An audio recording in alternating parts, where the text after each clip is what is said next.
Hai,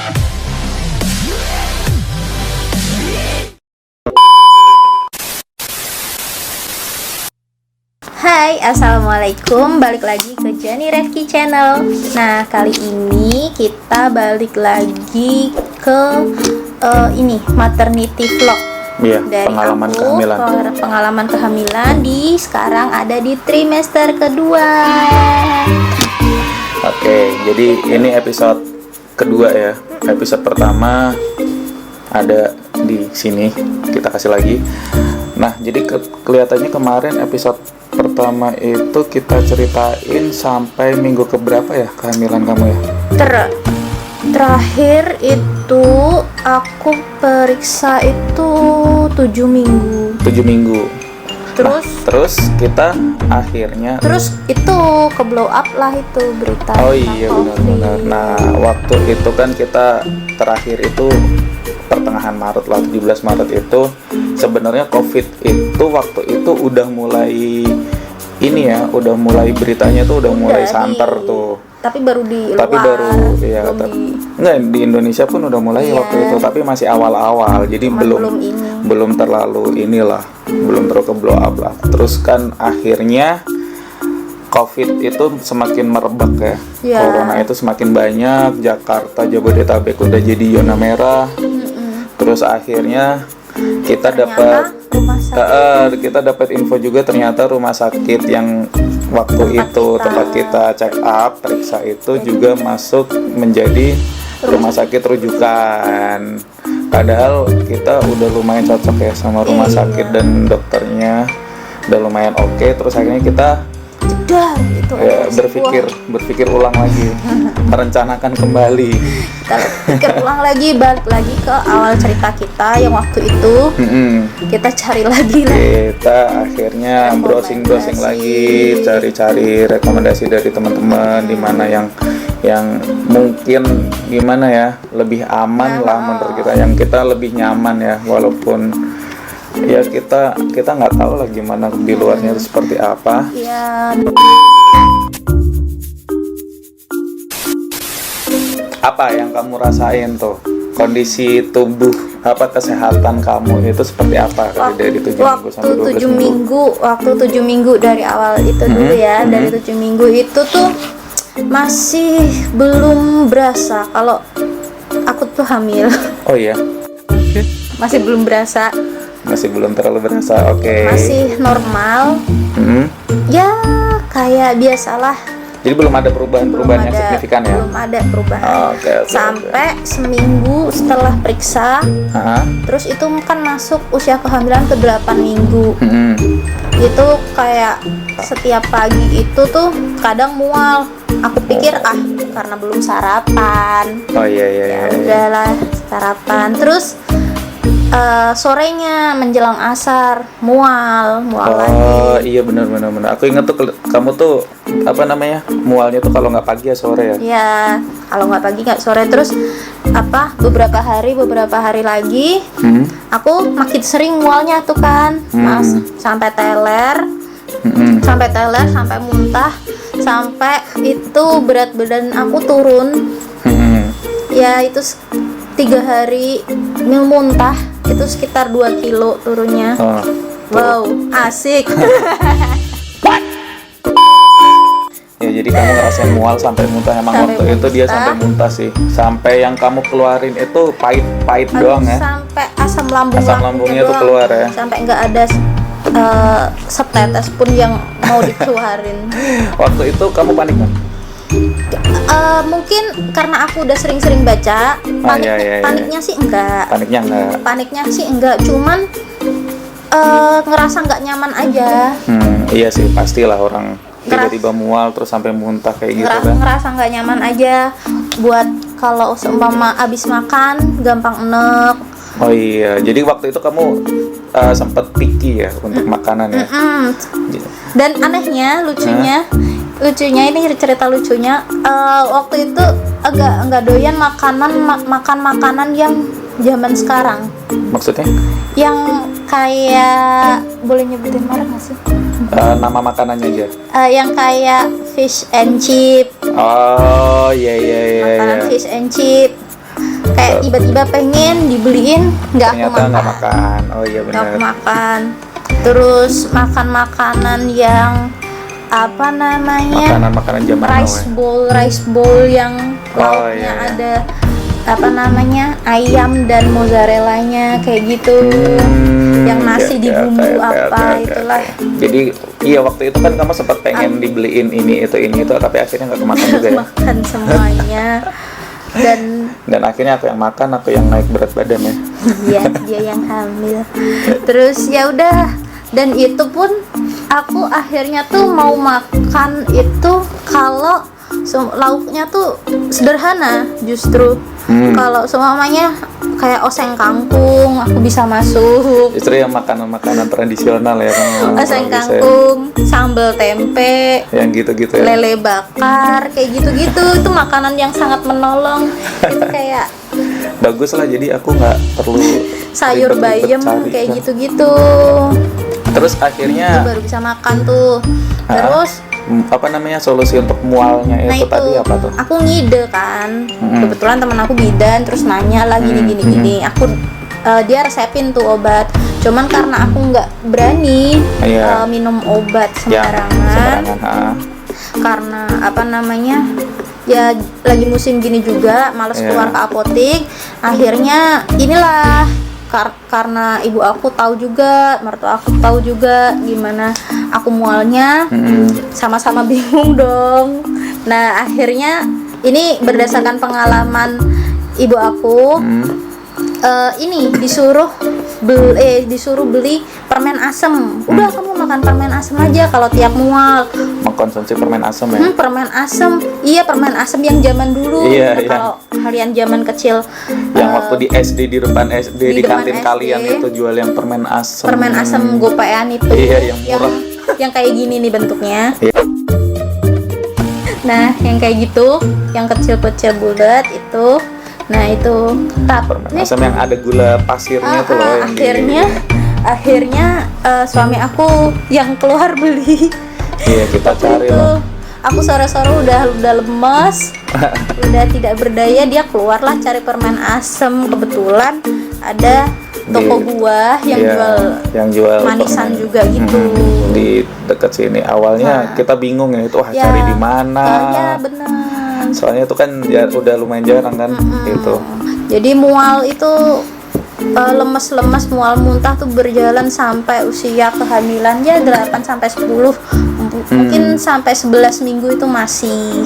Setelah 11 minggu sampai sekarang masih mual-mual. Mungkin kalau 12 minggu waktu itu masih agak, cuman berselang lah, kayak cuman seminggu cuman 2 kali mual. Nggak terlalu sering lagi. Nggak terlalu sering. Sampai sekarang kelihatannya kamu udah nggak pernah muntah-muntah lagi deh. Ya makan terus. Ya tapi mual kadang tapi jarang banget sekarang ya. Cuman jarang banget, kayak dia lewat-lewat doang. Iya. Selain mual dan muntah, apa yang kamu rasain? Kalau mual dan muntah, satu lagi penyakit nih. Apa tuh? Penyakit itu migrain. Oh iya, migrain. Itu migrain itu. Kamu sempat migrain juga ya kemarin ya? Selalu itu aku bingung banget migrain, mau minum obat karena udah dipesenin sama dokter aku yang sebelumnya itu. Kalau misal pusing boleh minum Panadol. Karena itu kafeinnya rendah, kandungan kafeinnya emang rendah. Nah cuman sama aku udah minum Panadol aja. Cuman aku nggak mau, cuman nggak berani aja. Ya udahlah. Terus akhirnya ya setiap migrain aku bawa tidur aja. Dan kalau pusingnya sebelah kanan, aku hadapin ke sebelah pusingnya sebelah kanan, aku hadapin sebelah kiri. Kalau pusingnya sebelah kiri, aku hadapin sebelah kanan. Tapi anehnya paling sering itu migrainnya sebelah kiri, nggak tahu kenapa. Karena aku mungkin tidurnya madep kiri terus apa gimana ya. Oke, tapi kamu buat istirahat aja ya. Udah lumayan mengurangi ya.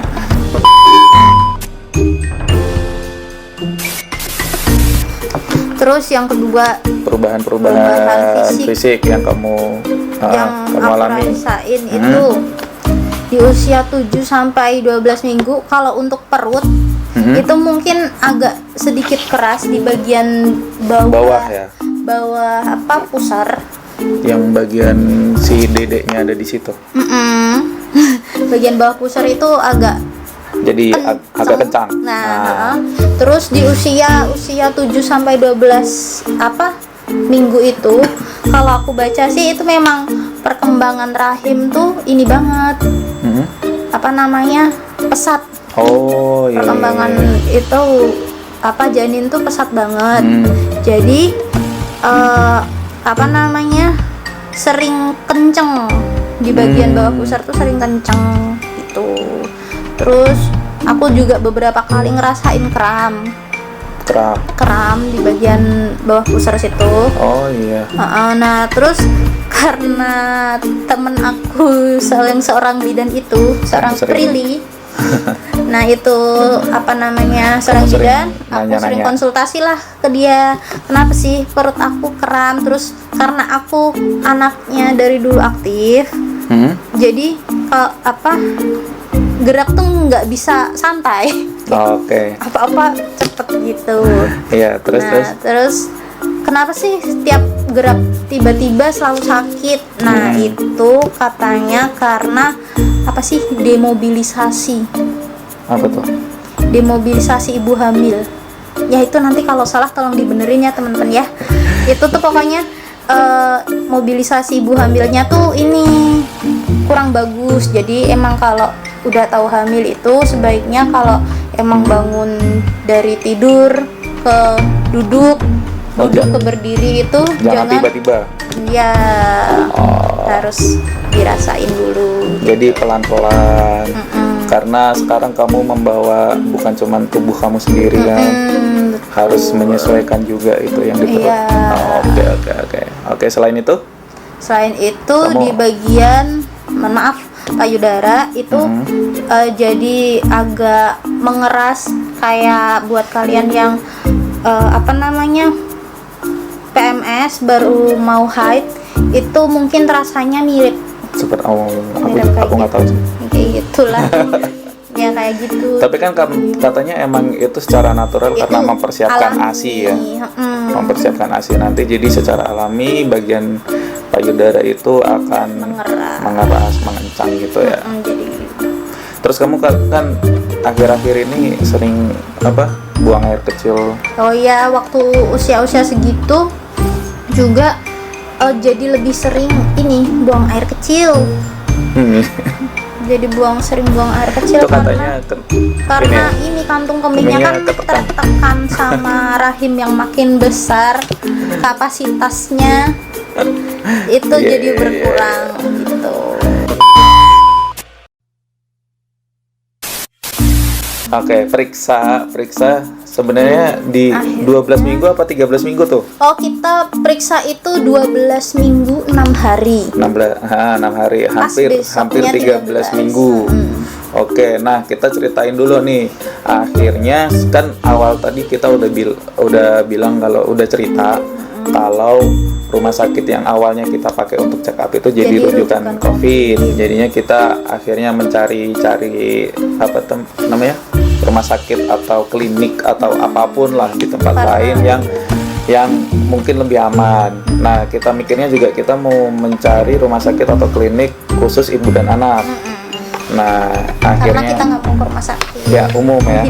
Menghindari. Bukannya kita mau setuju atau gimana, tapi ya kita nggak mau mengambil risiko lah. Akhirnya ketemulah satu klinik di Bintaro nih. Itu boleh di situ. Ini aja. Di klinik ini sebenarnya lumayan deket juga ya. Maksudnya nggak terlalu jauh dari rumah sakit yang kemarin kita datangin untuk periksa sebelumnya. Itu masih di sekitaran Bintaro. Ini dapat rekomendasi dari temanku sebenarnya, karena dia kemarin istrinya melahirkan di situ dan katanya lumayan recommended. Akhirnya aku kasih tahu si Jani. Nah, si Jani cari-carilah itu informasi tentang klinik itu di internet. Siapa dokter-dokternya, cari review segala macam. Akhirnya menjatuhkan ke satu dokter ya. Siapa namanya? Dokter Agriana. Nah, Dokter Agriana ini katanya kalau menurut rekomendasi sih lumayan oke. Akhirnya kita mungkin kalian bisa cari-cari di Google. Dokter Agriana ini tuh terkenal dengan orang yang lucu. Orangnya lucu ya. Gitu. Akhirnya kita coba booking ya di situ ya. Tapi proses bookingnya gimana tuh? Waktu itu agak ribet. Jadi sebelumnya info dulu kalau kita sebut singkatannya aja ya. BWCC ini tuh ada dua sebenarnya, di Bintaro sama di Jagakarsa. Nah, kebetulan karena yang paling dekat dengan kita itu Bintaro, akhirnya kita kesana. Terus aku carilah ini info gimana sih cara daftarnya, ini ternyata ada aplikasinya. Ya, terus aplikasinya tuh udah bisa diakses lewat Android gitu, mulai dari pendaftaran, jadwal, apapun lah itu. Nah, terus udahlah itu aku waktu itu kita daftar itu Hamin 2 minggu.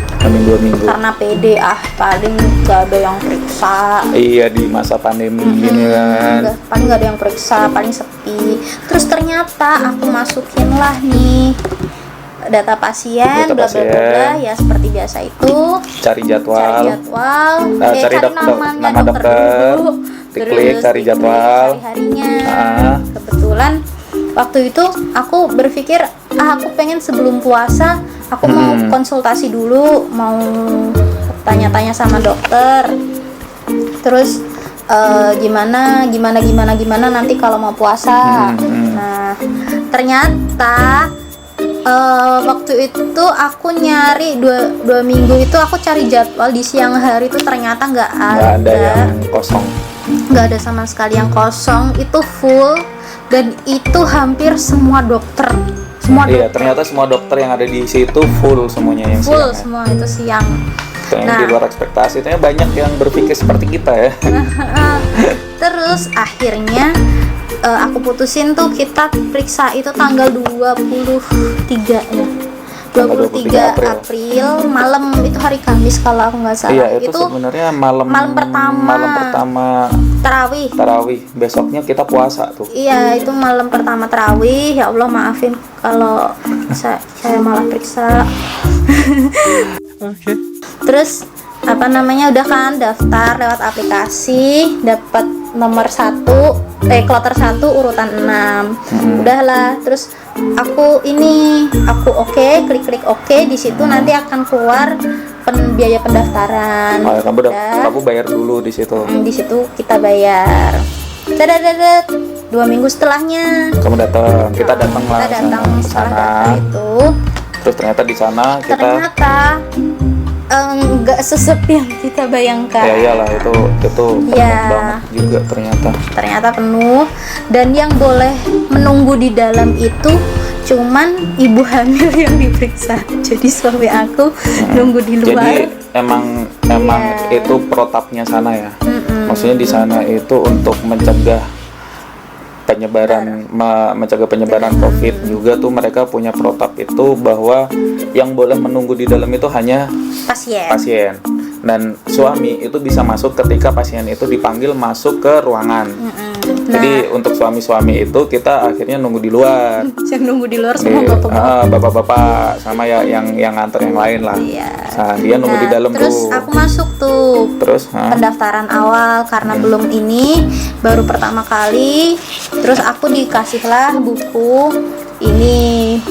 apa sih itu? Buku mungkin ini riwayat kehamilan mungkin ya. Catatan kehamilan. Jadi di situ semua tentang catatan tentang kehamilan itu akan dicatat di situ. Dicatat di sini. Oke. Ya, singkat cerita kamu nunggu. Terus dapat antrian kamu akhirnya dipanggil. Aku ikut masuk. Dia ikut masuk. Terus ketemu dokternya. Kesan pertama kamu ketemu dokternya gimana? Kesan pertama aku ketemu dokter Agriana itu heboh dokternya. Iya nggak sih? Dokternya heboh. Waktu aku masuk kamu belum masuk. Aku langsung masuk kayak disambut. Hai Anjani. Jadi mau tipe-tipe apa nih? Aku kayak iya. Jani aja dok, panggilnya gitu. Terus, loh suaminya mana? Kamu datang sendiri ke sini?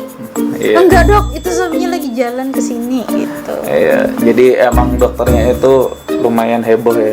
Dan dokternya itu masih lumayan muda tuh kalau aku. Ya karena lihat kita karena ketutup masker sama face shield, jadi kita nggak terlalu. Iya, tapi enggak maksudnya dari suaranya, dari gimana dia dari bertingkah laku ya, Bu. Kita nggak mau ngejat sih ya. Nah, mungkin masih lumayan muda karena energetik gitu. Kalau foto di aplikasinya sih dia masih muda. Ya masih lumayan lah. Kita belum searching sebegitu dalam tentang Dokter Agriana. Dokter Agriana tuh karena sama-sama muda, mungkin jadi cara penyampaiannya tuh lebih mudah dipahami. Mudah dipahami. Terus lebih santai kayak gitulah. Dan kamu lebih lumayan cocok ya? Cocok juga sih. Cocok juga ya. Karena yang aku rasain itu si Dokter Agriana itu dia menjelaskan sesuatu yang ada di pikiran kita. Jadi kita belum nanya udah dijelasin dulu gitu loh. Jadi kayak dia tuh tahu apa aja sih yang ganjel di pikiran kita tuh apa aja gitu. Akhirnya pertanyaan kita nggak terlalu banyak kan. Sampai kita dipaksa-paksa buat nanya. Mau nanya apa lagi? Gitu. Mau nanya. Coba gini. Jadi kita kayak ujian gitu kayak di kelas pelajaran gitu. Mau nanya apa gitu. Nah, oke, itu sekilas tentang Dokter Agriana. Kita masuk ke itunya lah, hasil pemeriksaan. Jadi ini mungkin nanti aku kasih foto. Nah, ini foto hasil USG-nya. Set. Nah, jadi di sini USG-nya udah lumayan ini ya, lumayan di situ terlihat kan, ya. Ini ya, di situ di foto tadi itu kelihatan usia janinnya tuh 12 minggu 6 hari. Ya. 12 minggu 6 hari, terus panjang janinnya itu udah sekitar 6,75 cm. Nah, 6,75. Kalau yang waktu 7 minggu itu masih 1 cm ya kalau nggak salah. Iya, masih 1 cm. Masih kecil, sekarang udah 7 cm. Udah 7 cm. Oh iya, satu lagi nih, waktu pemeriksaan itu USG-nya tuh lumayan lama ya. Jadi bener-bener dicari ini tangannya, ini kepalanya, ini kakinya gitu. Iya, jadi dokternya tuh emang bener-bener detail. Dia tuh bener-bener pengen ngasih tahu ke kita gimana sih kondisi janin kita terkini. Janin kita terkini. Iya. Kita diputer-puterin waktu USG. Ini. Lo ini kenapa membelakangi? Ayo hadap sini. Iya, sampai ini dan pokoknya heboh lah yang di waktu itulah di dalam. Jadi di usia 12 minggu 6 hari ini itu tuh ternyata sesuai banget sama hitungan kalender. Jadi hitungan USG sama hitungan kalender aku alhamdulillah sama persis. Nggak beda-beda. Nggak beda sama sekali. Ya. Dan kata Dokter Agriana, perkembangan janinnya itu sesuai dengan usia janinnya itu udah semestinya dengan panjang seperti itu ya, mudah-mudahan sehat lah. Iya, amin. Terus sampai ngitungin jaringnya ada berapa. Terus seru lah pokoknya. Yang kita amazing tuh, ternyata usia 12 minggu 6 hari tuh udah kelihatan. Udah kelihatan bentuk bayinya. Bentuk bayinya tuh udah lumayan kelihatan ya. Gitu. Nah, ya waktu itu kalau nggak salah Dokter Agriana itu bilang, nah ini pas banget lah kesininya itu pas di usia 12 minggu kan. Jadi udah kelihatan, nggak terlalu kekecilan. Gitu, seru lah pokoknya. Terus habis itu terus ditanyain sebelumnya dikasih obat apa aja. Sebelumnya dikasih obat ini apa sih, lupa lagi mereknya, asam folat itulah. Asam folat ini dok, Folavit. Folavit. Nah dia yang hafal. Dikasih obat Folavit. Terus karena ini udah mulai usia trimester kedua, masuk ke trimester kedua, aku tambahin kalsium ya, sama aku ganti Vitamam 2 katanya. Folavitnya diganti Vitamam ya. Nah, kita udah kan periksanya, kamu mesti tahu. Udah. Nah, kita mau review ininya nih, kliniknya nih.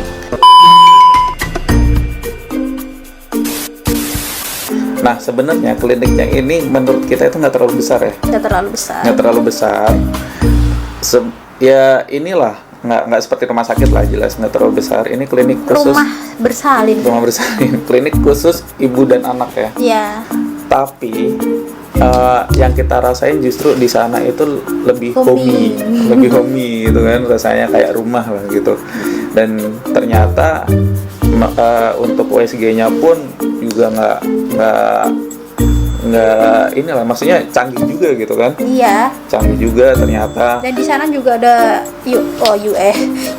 USG 3D sama 4D juga. 4D juga udah ada gitu. Dan ternyata dokter yang kita datangin kemarin juga lumayan cocok. Jadinya kita juga enjoy 20 menit lah, 20 sampai 25 menit kita ada di dalam ngobrol-ngobrol segala macam. Kemudian dokter menyarankan kita balik lagi ke sana ketika usia kandungan 20 minggu. 20 minggu. Sebenarnya bisa kan setiap 1 bulan ya? Iya, harusnya sih setiap 1 bulan, tapi karena masih pandemi kayak gini, dokternya menyarankan itu. Nah, aku juga disaranin untuk cek lab. Cek lab, ya, untuk akhir trimester 1 dan awal trimester 2. Tapi cek labnya apa aja nanti akan kita ceritain lagi setelah keduanya. Ya, di part kedua setelah dia menjalani cek lab sekalian check up lagi lah. Ya. Selanjutnya. Nah, kita ngomongin nih masalah biaya nih. Mungkin juga teman-teman pasti penasaran kan. Wah, ini kalau di klinik ini berapa nih? Karena kan namanya klinik bersalin kayak gitu kan beda-beda juga ya. Namanya rumah sakit di mana-mana juga beda-beda. Klinik kayak gini juga beda-beda. Nah, kita kasih lihat lah. Kita kasih lihat buka-bukaan aja nih. Di sini yang main course-nya ya. Itu untuk konsultasi dokter spesialis kandungan itu harganya 160.000. USG-nya itu sendiri harganya 90.000. Jadi kalau USG normal sih. Normal. Jadi kalau dijumlahkan sekitar 250.000. Ya. Untuk di sana. Ya memang sedikit lebih murah daripada rumah sakit yang kemarin. Kisarannya 300 ribuan. 350-an. Nah, ini buat referensi kalian aja. Jadi untuk konsultasi dan USG itu 250.000 untuk dokter Agriana. Kita kan nggak tahu ya kalau dokter lain, tapi harusnya sama ya. Harusnya sama. Nah, kalau untuk obat itu juga nggak terlalu mahal sebenarnya. Untuk kalsium tadi satuannya 7.000, EasyCol ya namanya. Yang Vitamam 2 itu satuannya 4.500. Kemudian ada biaya administrasi harganya 30.000 yang aku bayarin di awal tadi di aplikasi. Itu 30.000 waktu aplikasi ya. Terus kalau ini buku medik ya. Bukan, ternyata 30.000-nya nanti dipotong. Iya kan dipotong dari transfer bank itu kan. Jadi kan emang awalnya kamu udah bayar 30.000. Nah, buku ini harganya 10.000. Berarti ini kita bayar pertama kali kita ke sana ya. Nggak bakal nggak bakal satu kali aja bayar lagi. Nah, itu jadi ya mungkin kedepannya kita bakal melanjutkan di situ dulu karena masih pandemi nih ya. Kondisi seperti ini sementara mungkin kita ke sana dulu. Apalagi kita kemarin juga udah dapat untuk ini ya, untuk tes lab itu ya. Iya. Udah dikasih apa sih? Selebaran itu. Bukan selebaran. Kok selebaran sih? Rujukan. Kertas rujukan gitu kan. Apa namanya rujukan? Ya, terus enaknya lagi tuh di sana karena nggak terlalu yang periksa cuman ibu hamil dan anak, itu apoteknya itu nggak terlalu ramai, nggak terlalu lama nunggunya, nggak terlalu lama antrinya. Jadi cuman kayak ya nggak ada 5 menit waktu itu udah dipanggil kalau obatnya udah siap. Iya, oke lah kalau untuk recommended atau enggak kita bilang so far oke lah. Iya, terus buat tips buat kalian yang pengen nyobain periksa di sana, ini ada baiknya kalau bawa mobil itu berangkatnya jangan mepet biar nggak susah cari parkir. Oh iya parkirnya nggak terlalu besar. Karena parkirnya itu cuman muat berapa mobil aja. Nggak terlalu, oke. Jadi Mungkin itu aja, apalagi kamu mau. Oh iya, tentang migrain aku ketinggalan. Kenapa? Kata dokter, emang migrain itu apa namanya? Wajar. Akan berlangsung sampai usia 20 minggu. Itu kata dokter Agriana ya. Karena pada usia segitu tuh apa namanya? Lagi harus mompa darah ke janin itu lebih gede kan, makin besar tekanan darahnya yang masuk juga, aliran darahnya yang masuk makin gede, jadi mungkin bikin kita pusing. Migrain. Tapi emang kalau cari di internet juga migrain itu salah satu hal yang wajar sih untuk ibu hamil. Gitu deh. Atau bapak hamil.